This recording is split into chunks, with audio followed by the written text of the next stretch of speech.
Indigenous Voice.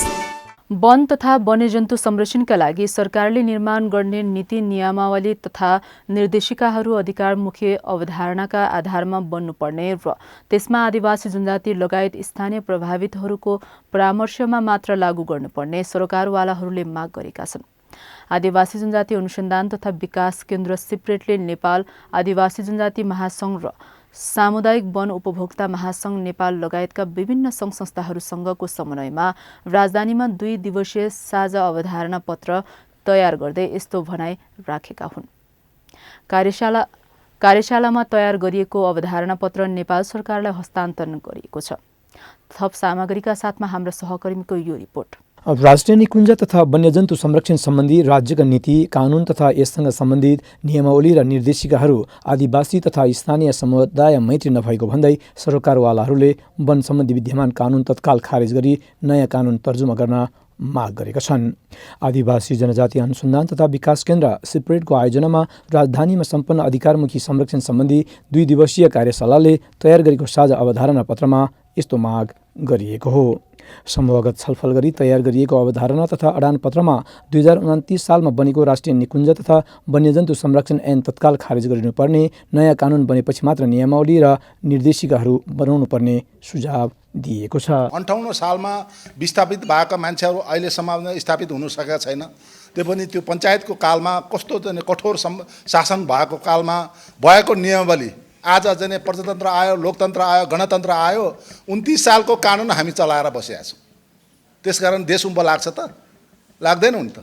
हामी चाहिँ लोकतन्त्र प्रजातन्त्र आएछौँ, लोकतन्त्र 46 सालपछि प्रजातन्त्र, 62 लोकतन्त्र, त्यसपछि 62, 63, 72 सालमा गणतन्त्र घोषणा भयो।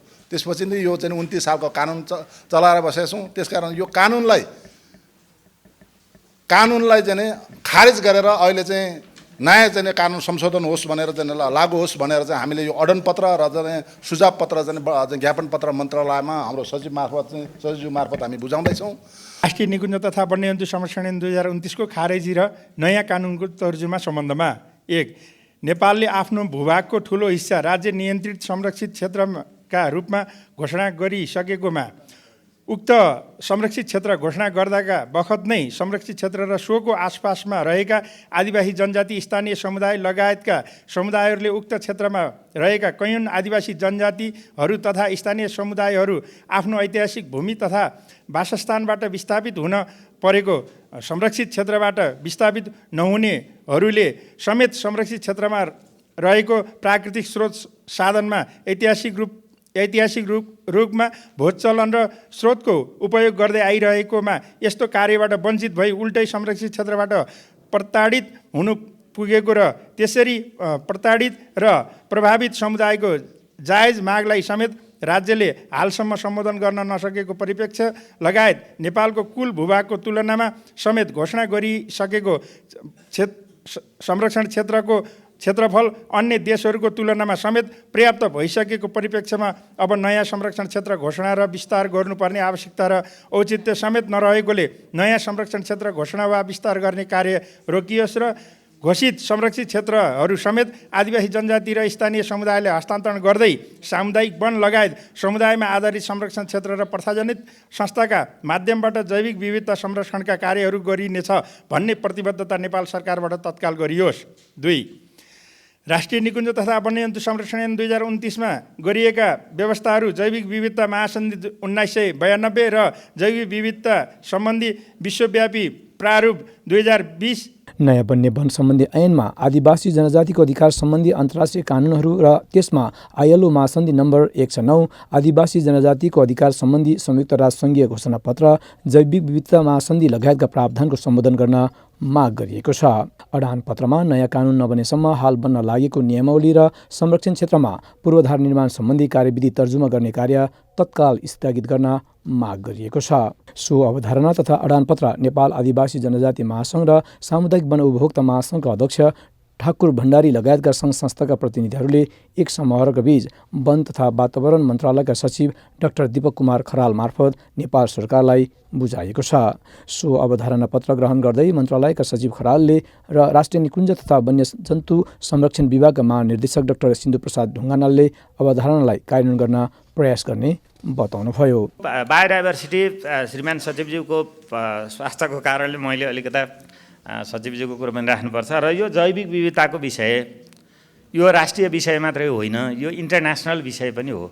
यो हामीले गरेको जैविक विविधताको संरक्षण अब 2टा निकुञ्ज त हामीले युनेस्कोमै दर्ता गरेका छौँ।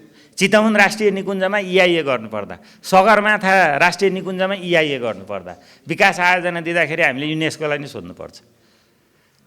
हाम्रा खुसीले मात्रै गरेर हुँदैन। कसाराबाट माडी जाने बाटोमा युनेस्कोको चासो रहन्छ। त्यसो भएका हुनाले अब हामीले चाहिँ हाम्रो संरक्षण हामीले हाम्रा लागि मात्रै गरे होइन, हामीले विश्वको लागि गरे हो। त्यसो भएका हुनाले यसमा एउटा विषय चाहिँ हामीले सामूहिक रूपमा बायोडाइभर्सिटी संरक्षणका लागि अन्तर्राष्ट्रिय सहायता, अन्तर्राष्ट्रिय सरोकार आवश्यक हुन्छ र त्यो अधिकारको रूपमा यो हामीले अहिले राइट बेस्ड भन्यौँ नि, यो अलिअलि कस्तो भने राइट बेस्ड यो हामीले विदिन द कन्ट्रीको कुरो गरे हो, तर इन्टरनेसनली पनि यो राइट बेस्ड लागू हुन्छ। र म जस्ता सरकारी कर्मचारीको कस्तो देखिन्छ भने अन्तर्राष्ट्रिय राइट बेस्डमा चाहिँ हामी एकदमै पर्फेक्टली जान्छौँ। त्यहाँ हामी LDC हो, हामीलाई त तिमीले बिना शर्त पैसा दिनुपर्छ भनेर हामीले भन्छौँ। अनि यहाँभित्र आएपछि हामीले चाहिँ त्यसलाई फेरि राइट बेस्ड एप्रोच बिर्सिन्छौँ। यहाँभित्र पनि त फेरि 2टा विभेद छ नि त, इन्टरनेसनल विभेद। तर अब यति भनिरहँदा इन्टरनेसनल विषयमा पनि हामीले लड्नुपर्ने छ, किनभनेदेखि जैव विविधता संरक्षणका कारणले गर्दाखेरि हामीलाई पर्न गएको इम्प्याक्ट, अब स्थानीय समुदायलाई, आदिवासी जनजातिलाई परेको क्षति, बाघको सङ्ख्या बढ्दा, गैँडाको सङ्ख्या बढ्दा, हात्तीको सङ्ख्या बढ्दाखेरि पर्न गएको क्षतिको न्यूनीकरण वा क्षतिपूर्ति भनेका छौँ हामीले हिजो। हामीले राहत भन्ने शब्द त्यो झुकेर राखेका होइन, जनता मान्छेको जीवनको क्षतिपूर्ति गर्नै सकिँदैन। अनि त्यो कति हो। त्यसैले अलिकता एउटा अब के छ भने शहीद परिवारलाई 10 लाख भने हुनाले यतापट्टि 10 लाख भने हो, त्यो यस्तो केही वैज्ञानिक अध्ययन होइन। त्यो कुरो चाहिँ त्यसलाई 25 लाख भनेर हामीले सायद हिजो लेखेका छौँ। त्यो माग चाहिँ ठिक छ, तर त्यसको लागि हामीलाई अधिकारकै रूपमा कार्बन फाइनेन्स जस्ता विषयहरू र त्यो कार्बन फाइनेन्स पनि थाहा छँदैछ, पासाङ म्याडम, पासाङ सरहरूलाई थाहा छ। एउटा GCF को प्रोजेक्ट ल्याउनु पर्यो भने 4 वर्ष त्यो डकुमेन्ट बनाउन लाग्छ, 2 वर्ष त्यो स्वीकृत हुन लाग्छ, अर्को 2 वर्ष हाम्रो यहाँको अर्थ मन्त्रालय र यहाँ मिलाउँदा लाग्छ, अनि 8-9 वर्ष त्यो तयारी गर्न लाग्छ। अनि सुरु भएको प्रोजेक्ट पनि 2 वर्षसम्म 5% नि खर्च हुँदैन।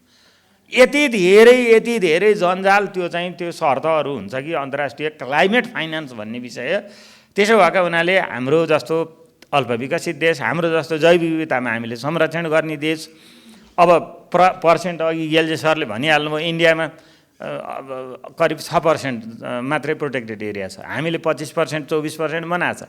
भुटानले 51%, भुटानले त जम्मै देशै संरक्षित क्षेत्र बनाए नि केही फरक पर्दैन। जम्मै 5 लाख मान्छे छन्, हाम्रो जत्रै लगभग देश छ। अनि त्यही पारोबाट थिम्पूसम्म सर जाँदा र अलिकता यता तलतिरपट्टि बाहेक बसोबास छैन। अब उनीहरूसँग कम्पिटिसन गरेर त हामी कहाँ सक्छौँ त। मन्त्रालयले राष्ट्रिय निकुञ्ज तथा वन्य संरक्षण नियमावली 2080 संरक्षण क्षेत्रमा पूर्वाधार निर्माण सम्बन्धी कार्यविधि निर्माणको प्रक्रिया सुरु गरेको छ।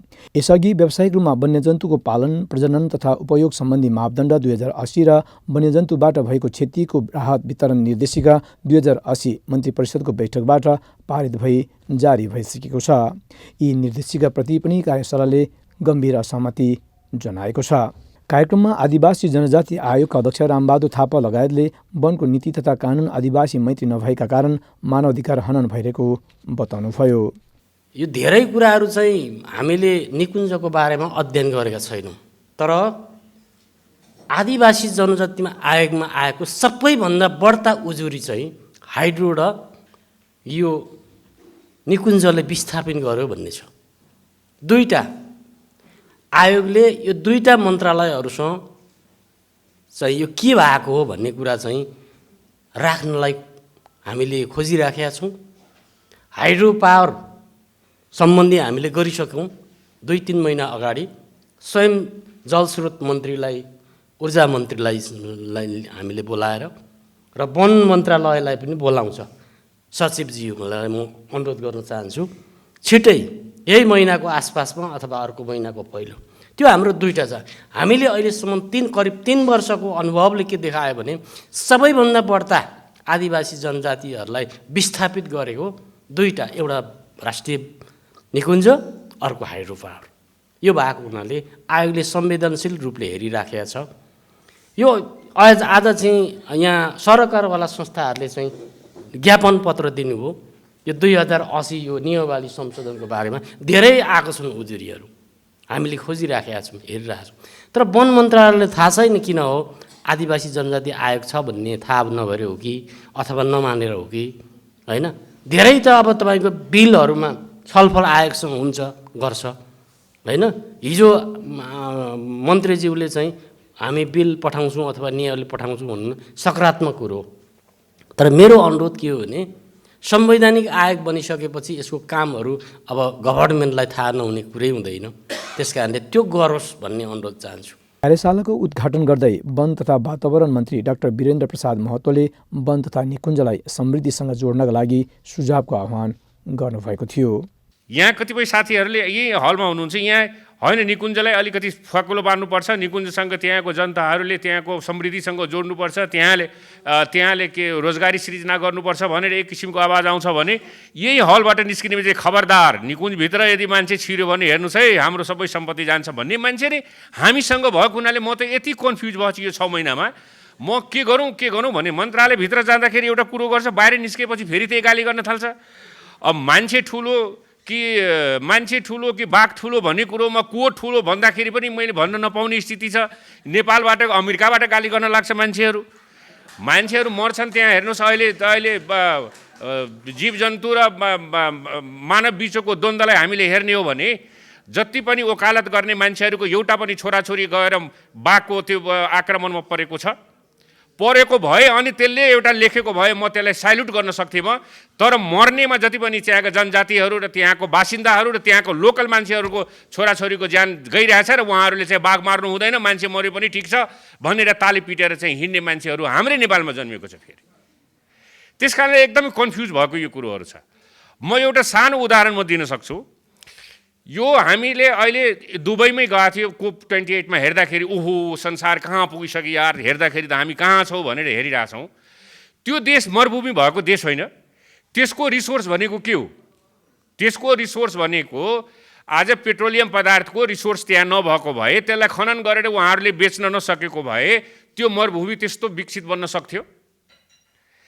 यदि उनीहरूले पनि होइन यो रिसोर्सलाई हामीले बेच्यो भने हाम्रो देशै खत्तम हुन्छ या हाम्रो खाल्टो हुन्छ, हामी मर्छौँ, हामीसँग केही पनि बाँकी हुँदैन भनेर अहिले हामीले जुन एउटा सानो नेरो माइन्डले सोचिरहेका छौँ, त्यही माइन्ड भएर सोचेको भए आज त्यो देश बन्न सक्थ्यो।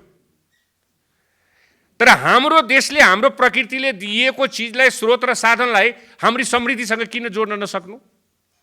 आज निकुञ्जको भित्र के छ ल? निकुञ्जको भित्र यो खोज तलास गर्दै गयो भने त्यहाँ सुनको खानी पाउने हो कि?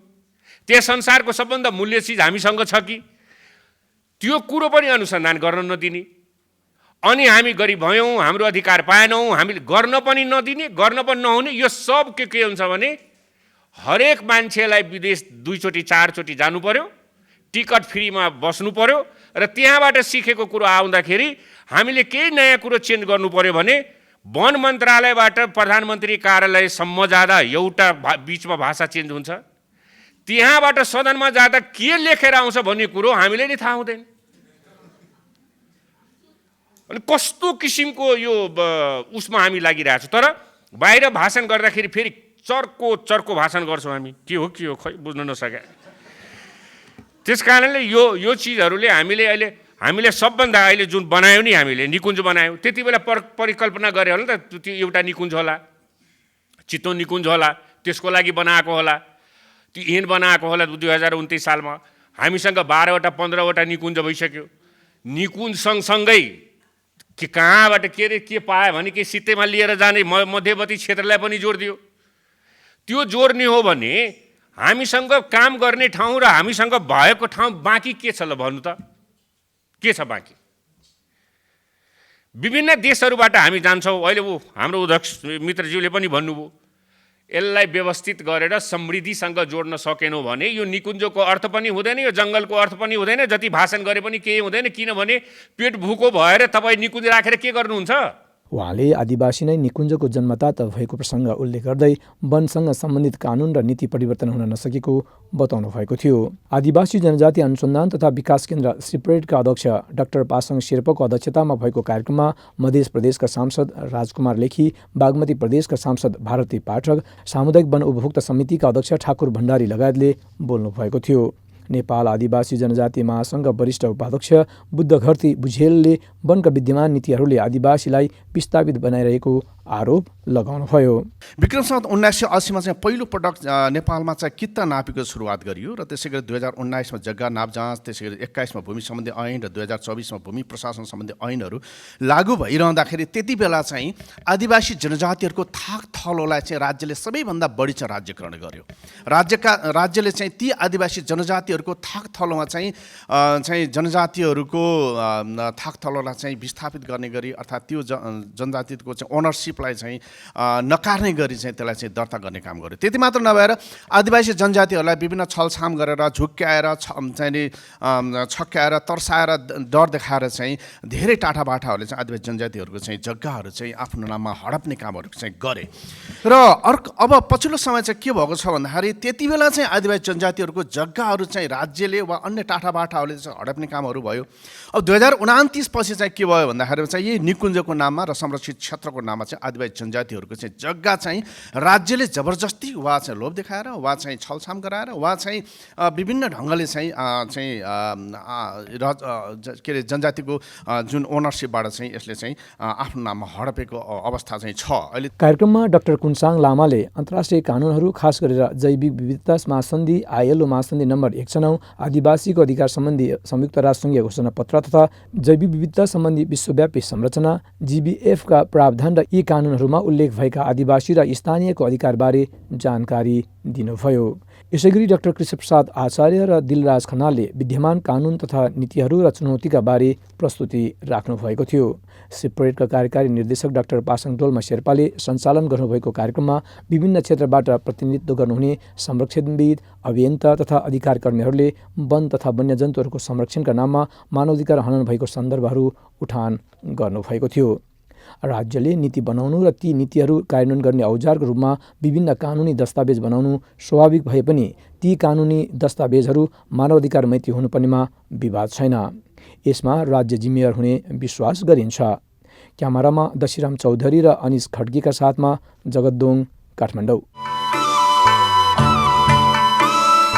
Indigenous Voice।